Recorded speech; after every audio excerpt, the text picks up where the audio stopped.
कोयदा gang के आतंक और बढ़ती आपराधिक घटनाओं के कारण लगातार चर्चा में रहने वाले पुणे जिले में एक और चौंकाने वाली घटना हुई है।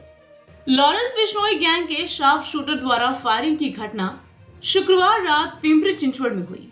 ये घटना कल रात करीब 9:24 पर हुई। लॉरेंस बिश्नोई गैंग ने पिंपरी चिंचवड़ के मशहूर एजे फर्नीचर मॉल पर फायरिंग की। इस घटना से इलाके में हड़कंप मच गया है और इस घटना से महाराष्ट्र में लॉरेंस बिश्नोई गैंग के आतंक और विस्तार का मुद्दा एक बार फिर सामने आ गया है।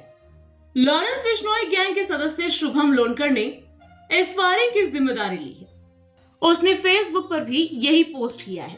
पुलिस के मुताबिक कल रात करीब 9:20 पर दो अज्ञात हमलावर बाइक पर एजे मॉल के सामने आए।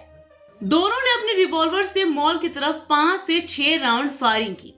ये सभी गोलियां मॉल की नेम प्लेट पर चलाई गई। इसके बाद हमलावर वहां से भाग गए।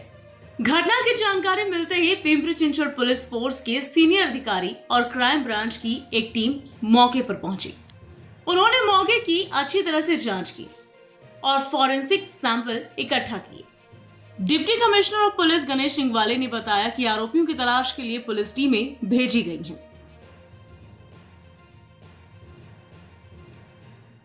9:20 वाजताच्या दरम्यान या ठिकाणी हे जे फर्निचर मॉल आहे या ठिकाणी दोन अज्ञात इसम जे टू व्हीलरवरून आले होते आणि त्या दोन व्यक्तींनी त्या ठिकाणी एजी फर्निचर मॉलच्या नावाच्या दिशेने त्या ठिकाणी स्वतःकडे असलेल्या ज्या पिस्टलमधून काही त्याच्यामधून काही राऊंड फायर केले आणि ते बाहेरच्या दिशेने निघून गेलेले आहेत। या अनुषंगाने या ठिकाणी सर्वस्वी तपास चालू आहे। त्या ठिकाणी हे कोण व्यक्ती आहेत काय आहेत याच्याबाबत तपास चालू आहे आणि त्याच्यानंतर गुन्हा दाखल करून पुढील कारवाई सुरू आहे। साधारणतः प्रत्येकाने एक 3-4 राऊंड फायर केलेले आहेत। त्याच्याबाबत सुद्धा आपण फॉरेन्सिकची व्हॅन आलेली आहे, त्याच्याबाबत पण आपला तपास चालू आहे। सध्या तरी अजून अनुमान काढणं अतिशय म्हणजे अवघड आहे, कारण आत्ताच 1-2 तास झालेले आहेत आणि पूर्ण फिर्यादीकडून आणि त्याचबरोबर घटनास्थळावरचे जे काही भौतिक पुरावे आहेत हे सगळं तपासूनच त्याबाबत बोलणं उचित राहील असं मला वाटतं।